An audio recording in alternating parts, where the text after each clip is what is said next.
사랑하는 영락교회 지체들에게 주 안에서 평화 인사를 전합니다. 오늘은 2023년 5월 10일 수요일입니다. 오늘의 묵상 본문은 역대하 6장 1절로 42절까지의 말씀입니다. 오늘 본문 말씀 6장 1절부터의 말씀은 이렇게 시작합니다. 그때 솔로몬이 이르되 여호와께서 캄캄한 데에 계시겠다고 말씀하셨사오나, 오늘 6장은 흔히 이제 솔로몬의 축복이라고 말해지는 솔로몬의 기도죠. 솔로몬이 이르되 여호와께서 캄캄한 데에 계시겠다고 말씀하셨사오나, 근데 주님이 이렇게 직접 말씀하신 적은 없죠. 아마 나단 선지자를 통해서 다윗에게 증거되었던, 주님이 백향목으로 지은 집이나 궁전에 머물지 않으신다, 장막에서 광야의 길에서 장막 가운데 너희와 함께하지 않았느냐 라는 아마 그 말씀을 인용한 것 같습니다. 캄캄한데라고 하는 말이 이제 바아라펠이라는 말인데, 바아라펠이라는 말을 이제 영어 성경에 보면 in the thick cloud 이렇게 해석을 했어요. thick cloud가 더 이제 맞겠죠. 캄캄한데보다는.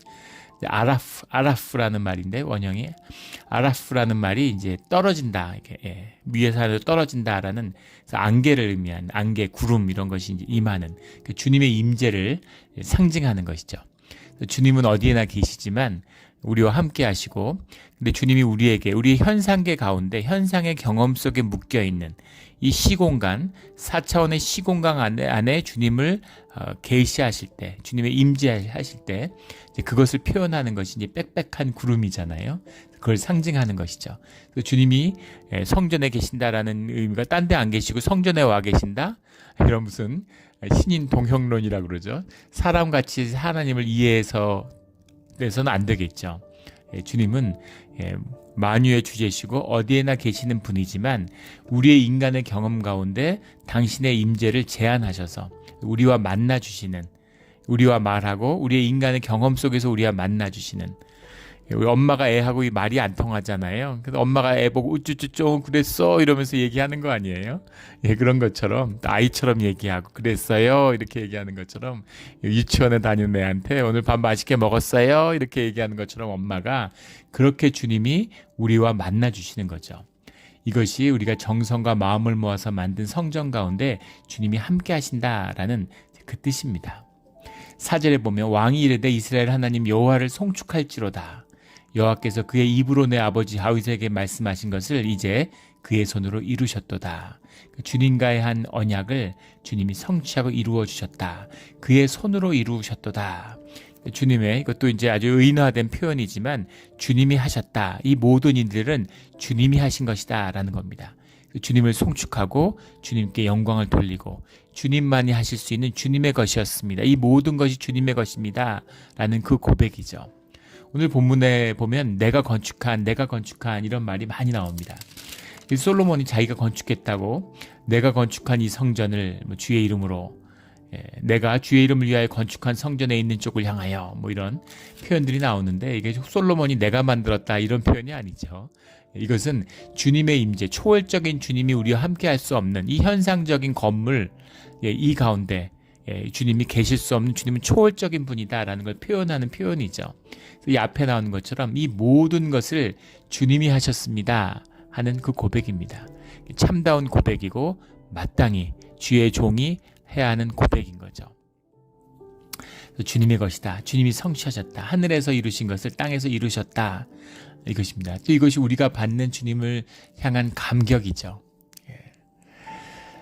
우리 육신의 껍데기가 전부인 사람은 내가 살아서 내가 봐야지, 살아서 내가 육신이 살면 산 거고 육신이 죽으면 죽는다고 생각하니까, 그러니까 살아서 뭘 하는 것이 이제 낫다고 생각하는 거죠.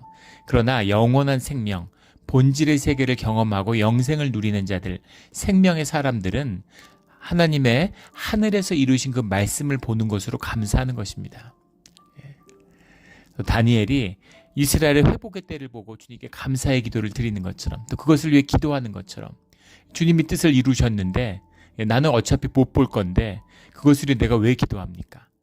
그렇게 생각한다면 그건 육신의 존재인 거죠. 내가 인디비주얼, 이 육이 나라고 생각하는 사람인 거죠. 그러나 영의 사람들은, 주의 자녀들은 하늘에서 성취된 그 축복의 기도를 위해서 기도하는 것입니다. 그것이 땅에서 이루어지기를 원하는 거죠. 그 축복의 언약을 받는 거예요. 그래서 우리가 자녀를 위해 기도하는 거죠. 자녀의 삶을 우리가 다 보고 갈 수 있나요? 그러나 그 자녀의 삶 가운데 주님의 축복을 이루는 주님께 그 기도를 드리고 그 기도의 성취됨을 위해서 기도하고 또 성취된 기도를 땅에서 이루어지길 위해서 기도하는, 매일 기도하는 것이 주의 기도하는 자녀들이죠. 매일 주님께 기도하는 주의 종, 주의 자녀들이 되기를 주의 이름으로 축원합니다. 그래서 그 기쁨으로 그 일을 위해서 헌신하는 거예요. 다윗이 일생 가운데 그것을 준비하고 주님께 헌신했던 것처럼 그 뜻이 이제 이루어졌습니다라는 감사의 기도를 드리고 있는 것이죠. 참 아름답고 당연하지만 참 아름다운 기도고 주님이 기뻐하시겠구나 이런 마음이 듭니다. 6절에 가면 예루살렘을 택하여 내 이름을 거기에 두고 또 다윗을 택하여 내 백성 이스라엘을 다스리게 하였노라. 주님이 건축을 위해서 지파를 선택하지 않고 주권자가 될 사람을 선택하지 않았다라는 말씀이 5절에 나오죠. 그런데 예루살렘을 택하고 다윗을 택했다라고 말씀하시는 겁니다. 주님의 뜻 가운데 주님이 있을 수 있는 성전을 세운다는 게 말이 안 되죠. 주님이 그곳에 계시는 분이 아니니까. 그리고 이스라엘의 주권자는 주님이신데 주권자를 이방 나라처럼 세운다는 것도 주님의 뜻이 아닙니다. 그런데 왜 세우셨을까? 예루살렘을 택하고 다윗을 택한 사람들이 왕을 원하는데 그 마음을 받아주신 것이죠. 그리고 다윗이 주님의 마음에 그 주님의 이름으로 나라를 섬기고 그 주님의 뜻을 나라에서 이루는 하나님의 나라를 향한 꿈을 가지고 애통하는 마음을 가진 주의 아들이기 때문인 겁니다. 다윗을 택하고 예루살렘을 택했다라고 구별했다, 성별했다 다 같은 말이잖아요. 택했다라는 건 전적인 주님의 주권이다. 전적인 주님의 은혜다라는 뜻이 들어있는 거죠. 우리를 왜 나를 택하셨을까? 왜 나를 택하셨을까? 오직 주님의 은혜입니다. 100% 주님의 은혜예요. 내가 뭘 잘하고 내가 뭘 그런 게 아닙니다. 오직 주님의 은혜일 뿐인 것이죠. 그래서 그 은혜에 우리가 반응하는 것은 감사밖에 없는 것이죠. 찬양밖에 없는 것입니다. 8절에 내 이름을 위하여 성전을 건축할 마음이 있으니 이 마음이 내게 있는 것이 좋도다. 내 아버지 다윗에게 이르시되 그 건축하고자 하는 그 시작은 아주 단순한 것이었잖아요. 난 이런 좋은 백향목 집에 있는데 주님은 장막에 계시는구나 하는 그런 다윗의 애통함, 인간의 애통함이죠. 뭐 주님이 그 장막 안에 있어요. 무슨 지성소 안에 있으니까. 그런데 우리 인간의 경험 안에서 보면 나는 이렇게 멋진 집에 사는데 주님은 저런 초라한 장막에 계시네 하는 그 애통하는 마음, 그 마음이 주님의 마음에 가서 닿은 거죠. 주님이 그 마음을 귀하게 여겨주시는 겁니다. 아이가 학교에서 끝나고 예전에 이제 집에 오는데 번데기를 먹는 거죠. 근데 번데기를 먹는데 너무 맛있는 거예요. 자기한테 맛있는 거죠.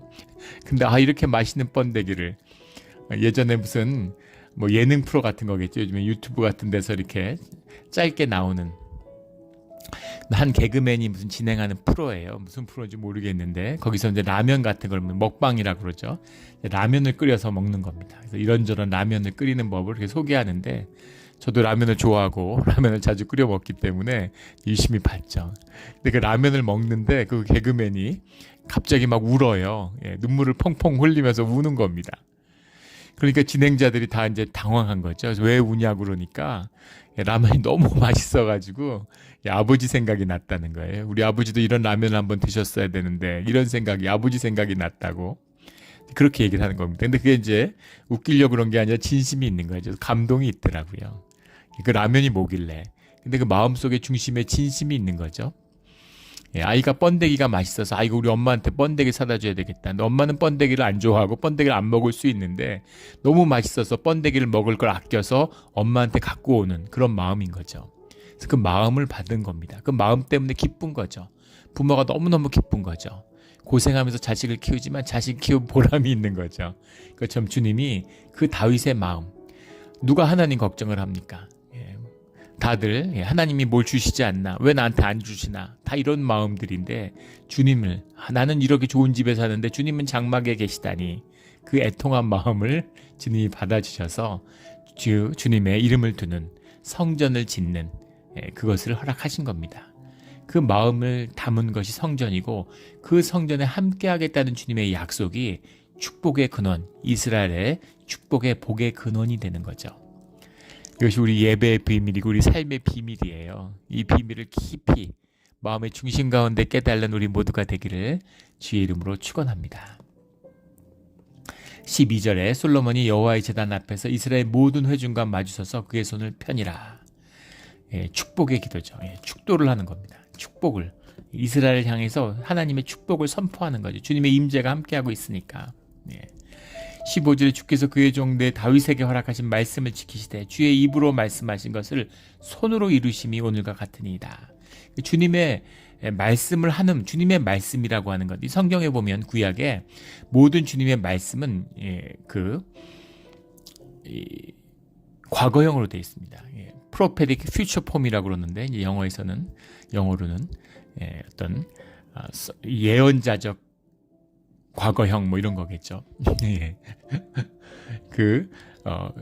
너가 아프면 내가 고쳐주겠다 이렇게 말하는 게 아니라 네가 아프면 내가 고쳤다 이렇게 말씀하시는 겁니다. 이게 뭘까요? 주님의 말씀은 곧 성취예요. 주님에게는 과거, 현재, 미래가 없습니다. 그건 현상의 존재, 우리에게 있는 것이지. 주님이 말씀하셨다는 건 주님의 말씀, 전지전능하신 분이잖아요. 주님이 말씀하신 건 곧 성취됐다는 얘기예요. 이게 주님의 축복의 비밀입니다. 그런데 하늘에서 이루어진 일, 주님 안에서 성취된 일인데 그것이 우리의 현상세계라는 건 뭡니까? 물리적인 법칙이 지배하고 시간과 공간의 원리가 지배하는 것이죠. 그래서 물질 속에서 그것이 이루어지는 시간이 필요한 거죠. 그 시간을 이루어가는 겁니다. 주님이 축복의 생명을 줬는데 막 마음이 급해서 갑자기 자고 나니까 어제 돌잔치 했는데 자고 나니까 어른 됐고 주님이 그렇게 하시지 않는다는 겁니다. 주님의 섭리 가운데 이 현상 가운데 이루어지는 일이 있죠. 우리가 그걸 보니까 안타깝고 이게 오랜 시간이 걸려. 애가 왜 어른 되는데 20년이나 있어야 돼? 뭐 이런 건 우리의 마음이지. 주님 안에서는 그 시간의 의미를 떠났는데 초월하신 분인데 주님 안에서는 모두가 성취된 거예요. 그래서 우리가 하늘에서 이루어진 것을 땅에서 이루어지도록 기도해야 되는 겁니다. 주님의 뜻에 따라서. 그것이 주님의 뜻이 이루어지기를 위해서 기도하는 것이죠. 그래서 주님의 입으로 말씀하신 것을 손으로 이루셨다. 그래서 마치 사람이 하는 것처럼 약속한 걸 손으로 이루어 지키는 것처럼 그렇게 이제 표현하고 있는 것인데 주님이 오늘 우리에게 그것을 이루어 주셨다라는 그런 감격의 표현인 것이죠. 그리고 16절에 가면 다윗을 위하여 그 허락하신 말씀을 지키시옵소서. 굉장히 중요한 고백입니다. 주님이 언약을 주셨어요. 그런데 주님께 와서 담대하게 그 언약을 좀 지켜주십시오. 주님 지금 좀 지켜주세요. 이렇게 주님께 간구하는 거죠. 주님께 간구하면 주님이 들어주시는 거예요. 또 이게 우리의 마음, 기도의 비밀이기도 하죠. 두드려라 열리리라 이런 주님의 말씀처럼 우리 지금은 뭐 애들이 커서 이제는 이제 그러지 않는데 애들이 다 컸어요. 그래서 이제 몸에 안 좋은 건 아예 안 먹습니다. 근데 어릴 때는 뭐 초콜릿 같은 거 먹으면 그 얼마나 맛있습니까? 또 부모의 마음이죠. 전 초콜릿 굉장히 좋아하는데 애들이 이제 초콜릿 맛이 입에 익으면 안 되니까 그게 부모의 마음이죠. 나는 먹어도 애들은 안 먹었으면 좋겠고 나는 라면 좋아해서 먹지만 애들은 라면 안 먹었으면 좋겠다 이런 마음이 있잖아요. 근데 애들이 아주 어릴 때인데 자식과 부모는 영으로 연결돼 있죠. 다 알아요. 부모의 삶의 중심이 진실이 뭔지를 자식이 압니다. 그래서 부모가 어떤 사람인지를 알려면 자식을 보면 알 수 있어요. 근데 어릴 때인데 애가 초등학교도 가기 전이었던 것 같아요. 근데 애들 이제 먹으라고 이제 엄마가 주는 과자는 다 맛없는 과자죠. 몸에 좋은. 그걸 주니까 애가 나는 이거 안 먹고 싫다 그러면서 딴 거 먹겠다 해서 딴 거 뭐 없는데 이러니까 아빠가 그 책장 뒤에 숨겨놓고 몰래 먹는 거 달라고 그렇게 얘기를 하더라고요. 제가 이제 초콜릿을 숨겨놓고 몰래 먹는데 그런 거죠. 다 아는 거죠. 근데 애가 그걸 달라고 하고 너무 간절히 달라고 그러면 애한테 주죠. 안 좋은 건 알지만 그 마음이 그 간절함을 받아주는 거예요. 그것처럼 그게 부모의 마음이죠. 우리가 간절히 원하면 주님이 들어주십니다. 그게 꼭 우리에게 유익하고 좋다는 의미가 아니라 주님이 우리의 간절한 마음을 받아주시는 또 그런 측면이 있는 것이죠. 하물며 주님이 우리에게 주신 축복의 언약을 더 말해 뭐 하겠습니까? 이 언약을 붙들고 이 언약을 기억하고 주님께 간구해야 되는 거죠. 지키시옵소서. 허락하신 말씀을 지키시옵소서. 이렇게 간구하는 것입니다. 이 진실의 간구, 이 기도에 열심히 우리와 함께하기를 주의 이름으로 축원합니다.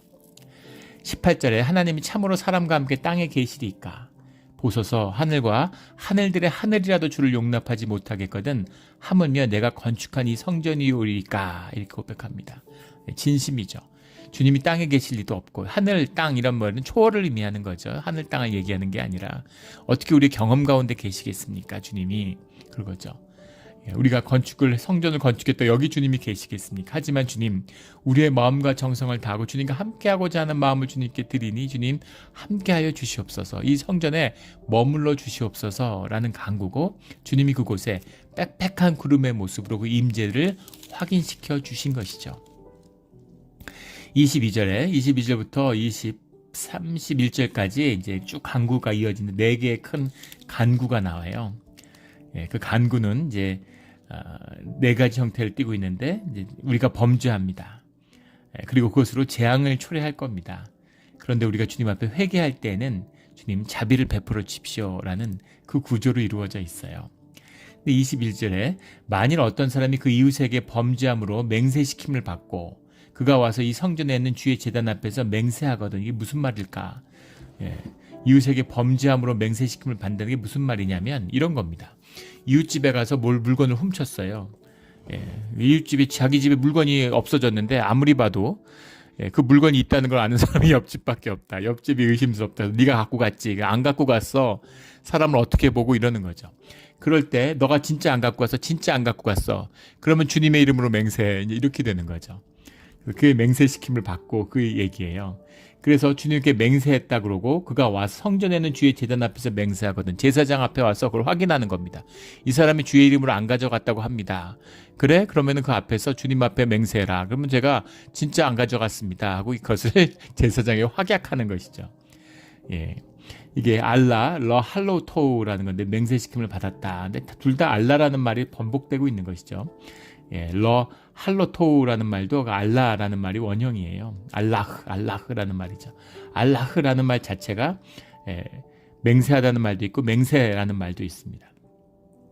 The oath to take 뭐 영어 이렇게 되어 있는데 curse, 뭐 swear 이런 거죠. swear 이렇게 맹세하는 거. 알라흐 뒤에 맹세하거든 하는 것도 알라흐로 그냥 되어 있고 맹세한다. 이게 주님의 걸로 약속한다. 이런 말이죠. 43절에 주는 하늘에서 들으시고 행하시되 주의 종들을 심판하사 악한 자의 죄를 정하여 그의 행위대로 그의 머리에 돌리시고 공의로운 자를 의롭다 하사 그의 의로운 대로 갚으시옵소서. 만약에 주의 이름 앞에 그것을 가져 나왔으면 주님이 그것을 심판해 주십시오라는 거죠. 주님의 공의를, 주님의 그 경외함을 사람들에게 드러내 주십시오. 함부로 주님의 이름을 성전 앞에서 들먹이는 자가 있으면 주님이 심판해 주십시오라는 겁니다. 그의 행위대로 그의 머리에 돌리시고 무서운 심판이죠. 주님의 말씀 중에 제일 무서운 게 행위대로 갚는다는 거예요. 행위대로 갚으면 살아남을 자가 누가 있겠습니까? 살아남을 자가 없어요. 은혜의 주님이시기 때문에 공의의 주님이시지만 우리가 살 수 있는 거죠. 공의로운 자, 체데카라는 것인데 그 주님의 의를 의롭게 보시는 자, 주님이 의롭다 하시는 자를 그 의에 따라서 갚아주시옵소서 이런 의미죠. 24절에 만일 주의 백성 이스라엘이 주께 범죄하여 적국 앞에 패하게 되므로 여기서 악한 자의 죄라고 하는데 이것은 신을 얘기하는 것이 아닙니다. 크라임을 얘기하는 거죠. 죄 지은 자를 벌해 주시고 주님 앞에 공의롭게 주님이 의롭다 하신 자의 의를 돌아보십시오. 보살펴 주십시오. 이런 의미입니다. 모든 사람이 다 시너죠. 모든 사람이 다 죄인이에요. 그러나 그 범죄를 저지르는 자들, 그런 자들을 주님이 거짓을 주님의 이름을 더럽히는 자들, 이런 자들은 주님이 심판해 주십시오라는 거죠. 이 공의가 세워지는 것, 이 법의 정의, 심판의 정의가 세워지는 것이 이 국가가 통치되고 국가가 움직여가는 번영하는 그런 깊은 섭리입니다.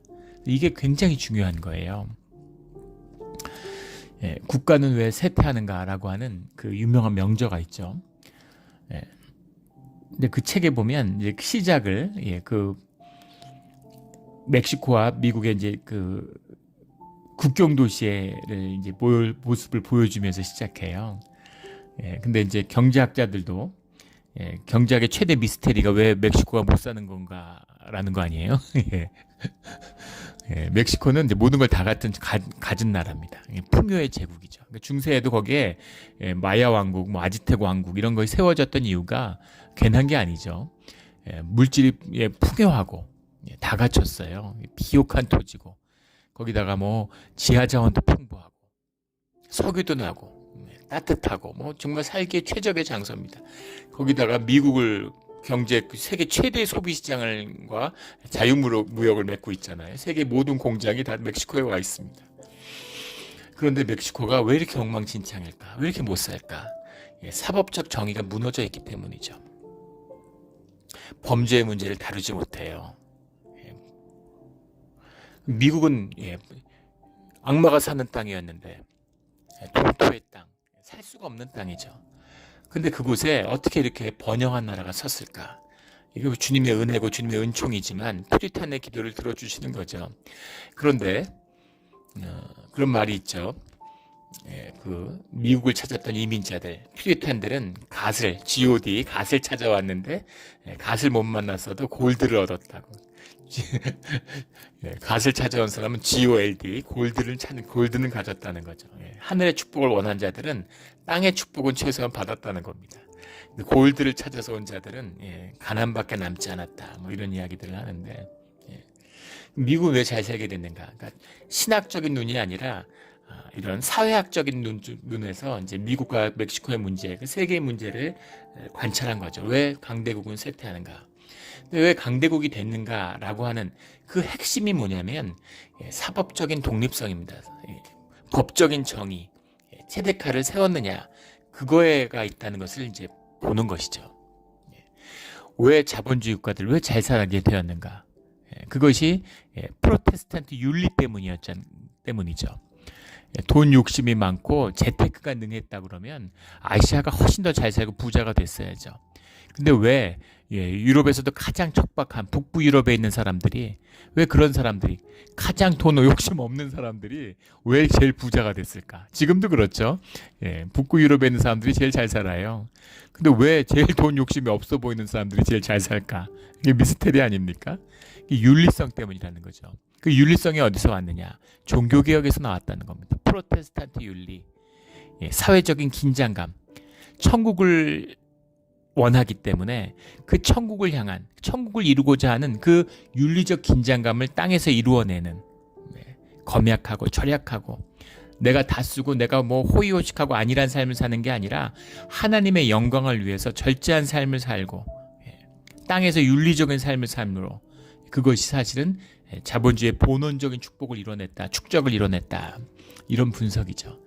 참 재밌지 않습니까? 윤리가 부를 만든다는 거예요. 그것처럼 사법적 정의가 나라의 융성함을 만든다는 겁니다. 그게 미국의 힘이죠. 아무리 적성국가든 어떤 나라도 독재자들이 망명하면 미국에 맞서다가도 미국으로 망명하잖아요.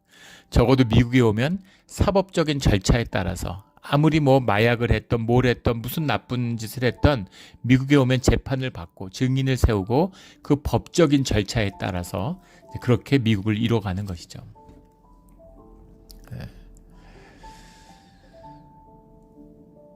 근데 그런 점에서 우리 대한민국도 굉장히 이제 아쉽죠. 조선도 사또 재판이라고 그러잖아요. 공의가 무너진 것이죠. 대한민국도 지금도 그래도 무슨 개도국에 비해서는 많이 좋아졌지만 아직도 그런 게 아쉽잖아요. 정권이 바뀌면 사법적인 잣대가 휘어요. 전 정권에서는 대법원에서 무죄 판결을 받았는데 정권이 바뀌면 전원일치로 유죄가 됩니다. 이러면 나라가 번영할 수 없어요. 권력을 중심으로 똘똘 뭉치면 뭐가 될 것 같지만 그런 나라는 결국 쇠퇴하고 망합니다. 북한 같은 걸 보면 알 수 있죠. 중국의 사법적인 독립, 사법적 정의가 없잖아요. 권력에 밑보이면 막 납치에다가 재판도 안 하고 막 10년씩 7년씩 가두어두고 이런 식으로 하면은 발전할 수 없죠. 중국의 부자들이 다 중국을 떠나는 게 꿈이라는 거 아닙니까? 어떻게든 떠나려고 그러고 어떻게 잘 살게 되겠어요. 그런 것이죠. 그런 사법적인 정의, 그런 걸 세워달라 하는 겁니다. 근데 그걸 어떻게 세우겠어요? 예, 미국에서 그게 세워진 이유는 그 퓨리탄들의 신앙이 있었기 때문이에요. 주님께 의지하는 예배와 기도가 있었기 때문입니다. 지금 미국 보세요. 그 미국도 이 사법적 정의, 수백 년간 지켜오던 사법적 정의가 지금 흔들리잖아요. 예, 흔들흔들합니다. 나라가 쇠퇴하는 것이죠. 미국의 극적인 쇠퇴가 지금 우리가 보는 현상세계예요. 그 세상이 얼마나 어지러울까. 예, 중국이나 러시아가 행세하는 나라들, 예, 정말 끔찍하지 않습니까? 그 두려움 때문에 미국이 엉망이지만 그래도 미국이 세계 리더 국가를 하고 있는 것이죠. 예, 그걸 의미하는 겁니다. 공의를 세워주십시오, 주님. 이게 주님께 드리는 기도죠. 24절에 주께 범죄하여 적국 앞에 패하게 되므로 주의 이름을 인정하고 주께로 돌아와서 이 성전에서 주께 빌며 간구하거든. 26절에 하늘이 닫히고 비가 내리지 않는 주의 벌을 받을 때 이곳을 향하여 빌며 주의 이름을 인정하고 그들 중에서 떠나거든. 예. 그래서 우리가 범죄함이 있고 그 범죄함 가운데 재앙을 겪게 된다는 거죠. 주님이 뭐 일일이 벌 주시는 게 아니에요. 너희들이 내 말 안 들어? 너희들이 제사 제대로 안 드려? 너희들이 예배 안 드려? 이런 게 아닙니다. 우리가 범죄하게 되므로 주님의 나라가 뭐예요? 주님의 권세를 우리가 위임받아서 인간이 세상을 아름답게 통치하는 것이잖아요. 그런데 주님과 멀어지면 그 권세를 잃는 거죠. 그럼 세상은 엉망진창이 되는 겁니다. 사람의 질서, 사회의 질서뿐 아니라 자연계의 질서도 다 엉망이 되는 거예요. 모든 게 다 엉망이 되는 것이죠. 우리 어저께인가 뉴스에 나오는데 지금 그 바다의 온도가 점점 올라간다는 거 아니에요? 기상이변 때문에. 그래서 이제 연어 같은 거 못 먹게 될 수도 있다. 뭐 이런 얘기를 하고. 지난 겨울에는 한국에 방어가 기름기가 많은 생선이잖아요. 그래서 이제 맛있다는 거 아닙니까? 근데 방어가 동해안에서 얼어 죽는 사건. 동해의 온도가 점점 올라가서 방어가 북쪽으로 이동해서 잡기가 어렵다고 그랬는데 오히려 반대로 방어가 바다에서 얼어 죽는 사건이 나타났어요. 방어가 얼어 죽을 수가 없어요. 얼어 죽는 바다에 가겠습니까? 기상이변이 극심한 거죠. 이게 인간이 만드는 공해와 이게 산업화, 이런 공해 관리를 제대로 안 하고 주님이 주시는 이 땅을 제대로 잘 섬기지 못하기 때문에 일어나는 일이죠. 그래서 그런 재앙이 왔을 때 우리가 회개하고 주님께 돌이키거든. 그때 주님이 우리가 어디 가서 돌이켜요? 이 성전에 와서 예배당에 와서 예배 전 앞에 와서 주님께 회개하거든. 주님 그때는 꼭 자비를 좀 베풀어 주십시오 라고 하는 주님을 향한 기도죠. 주님이 와 계시니까 주님이 성전을 열어주셨으니까 이런 간구의 기도를 주님께 드리는 것입니다. 29절에 각각 자기의 마음에 백성 이스라엘이 재앙과 고통을 깨닫고 성전을 향하여 손을 펴고 무슨 기도나 무엇을 간구하거든. 재앙과 고통을 깨달는 것이죠. 재앙이 없는 게 아니에요. 근데 재앙이질 몰라요. 내가 경험 안 하니까.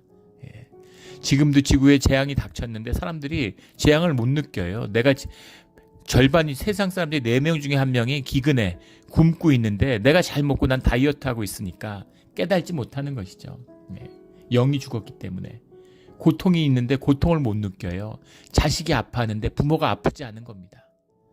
영이 끊어지니까. 육의 인간, 육성에 붙들리니까 고통을 못 느끼는 거죠. 안일함만 추구하는 겁니다. 근데 그것을 깨닫게 되거든.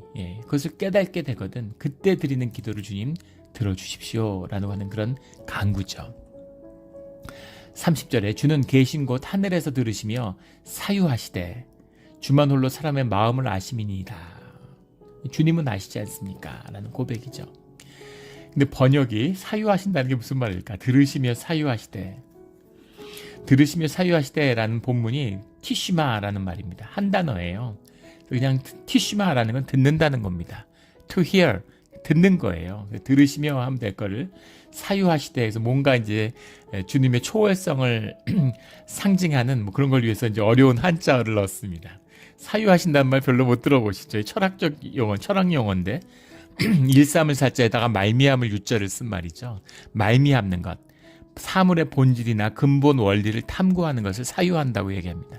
사라는 건 일삼을 사자죠. 말미암음을 일삼는다라고 하는 이제 그런 용어입니다. 근데 주님은 사유하지 않으시죠. 사유는 인간이 하는 겁니다. 현상의 존재가 본질을 파고드는, 본질을 붙잡기 위해서 현상을 파고드는 걸 사유라고 그래요. 근데 주님은 본질의 존재고 근원적인 존재이신데 주님이 사유할 게 뭐가 있겠습니까? 주님이 인간의 마음을 알기 위해서 깊이 파보실까요?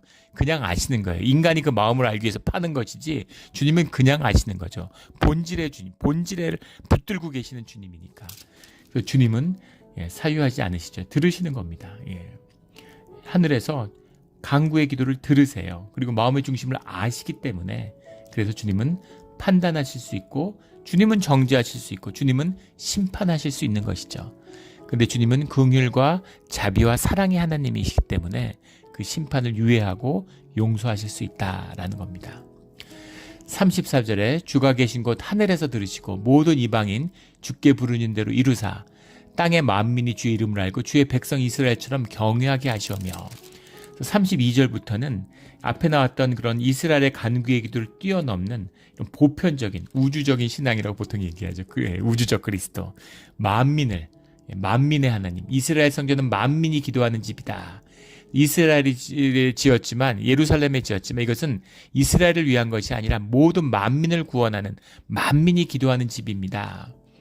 이스라엘의 왕인데 그래서 솔로몬이 어떻게 이런 기도를 하겠어요? 이렇게 열리고 이렇게까지 이런 기도를 할 수가 있을까? 솔로몬이 성령의 감동을 받아서 성령이 함께 하니까 이런 고백과 기도가 나오는 것이죠. 이게 주님의 신비입니다. 그 신방 같은 걸 가거나 개업 예배 이런 데 가면 나름대로 말씀을 준비하죠. 근데 성령의 임재와 성령의 감동이 있어요. 그래서 주님이 생각도 못한 큰 축복의 말씀을 주시고 그런 기도를 올리게 하실 때가 있습니다. 그러면은 이해가 안 되죠. 이렇게까지 이런 큰 축복을 주실까? 이런 약속을 주신다고? 근데 그런 마음을 주시고 마음을 열어주시는 겁니다. 그래서 뭔가가 있구나. 이분들의 마음속에 뭔가 주님을 향한 중심의 진실이 있구나 하는 걸 느끼죠. 그 마음에 성령에 감동되니까 솔로몬이 하나님의 진실을 선포하는 겁니다. 이것은 이스라엘의 성전인데 이것은 만민이 기도하는 집이고 모든 사람이 구원받는 집이다. 이렇게 선포하는 것이죠.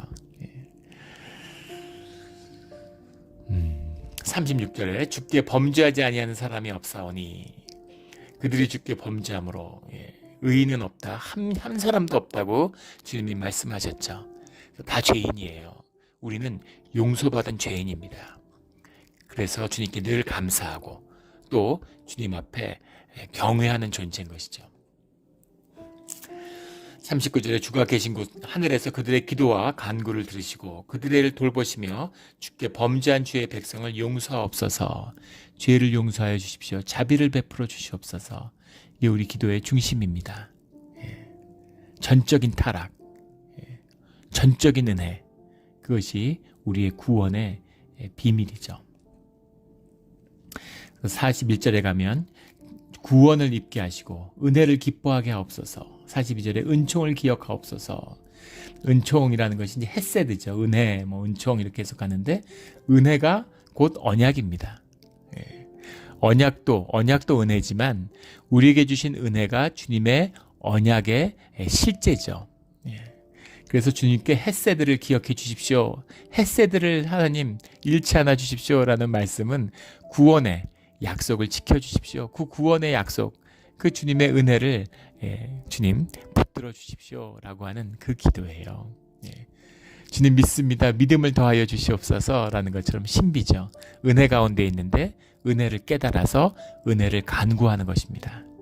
그것이 우리가 은혜를 누리고 은혜와 함께하는 비밀이죠. 처음과 끝, 시작과 마지막인 주님과 우리가 함께하는 비밀입니다.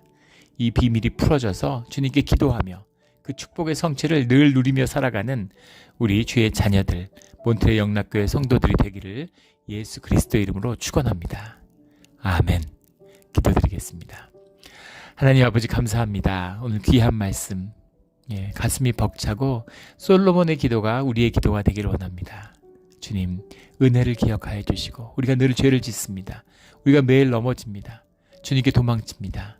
하지만 주님께 돌아올 때에는 주님 다시 한번 기회를 주시고 은혜와 자비를 베풀어 주시는 구원과 은혜의 주님, 사랑의 주님이 되어 주시옵소서.